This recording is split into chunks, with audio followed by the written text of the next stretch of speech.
It just boggles my mind how not much is being done to give these victims justice for everything that they went through in terms of the most horrifying and the most mortifying human sex trafficking ring in the history of humankind. And, well, it's not that much boggling because we already know why. Because the current administration could care less about this getting out there. They could care less about covering it. They could care less about the victims and their justice. But what bothers me more is the fact that it's been bastardized into politics. It really shouldn't be a political issue, right? Like we're talking about victims of the most horrifying piece of shit, okay? The most terrible piece of shit human being to ever exist on this planet, with the most depraved, the most disgusting crimes known to man.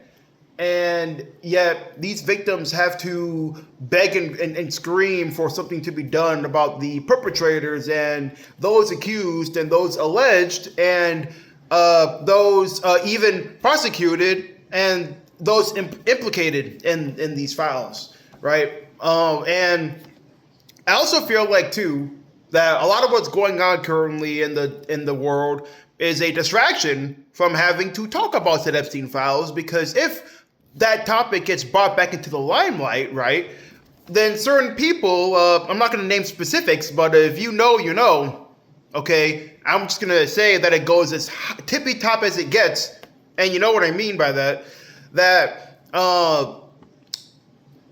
if this continues to be thrown around in the woodworks, that then a lot of people in that very top 1% bubble are facing some very serious ramifications, okay?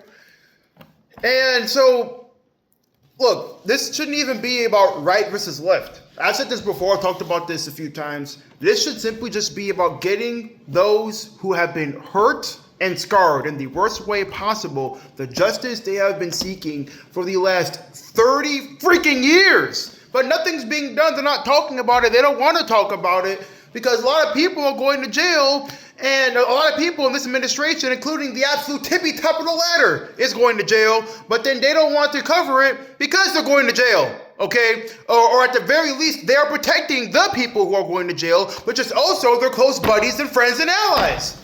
Like, it's so crazy growing up thinking that people actually cared about each other, and that when stuff like this would happen, that we'd have brave faces and heroes that would go forward, a step forward and want to do something. But just to see that the current, just to see that there are people on this planet that are willing to protect themselves and not seek justice for those who have been hurt, all to protect their best friends and buddies. So that's absolutely despicable. That is as low-hanging fruit as it gets.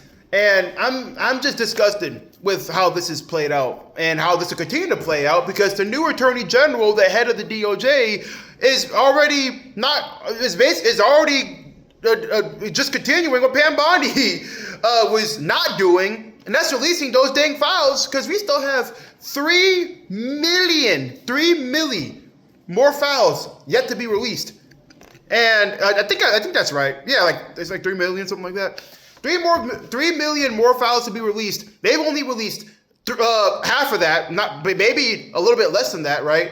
And they were supposed to do it by all the way back in December of last year, but they're not going to release those dang files. So we're talking about July, about half a year later, still no sign of the other half of the files. If the 3 million that they already displayed were really bad, I can't even imagine how bad the other half are. Jesus, man. I don't know. I can go on and on about this, but I'll keep this under 5 minutes. But yeah, so it's disgusting, and I feel like people aren't angry enough. We're not angry enough. This is the most controversial thing I've ever seen in my 24, almost 25 years of life. So this is Tariq signing off. Peace.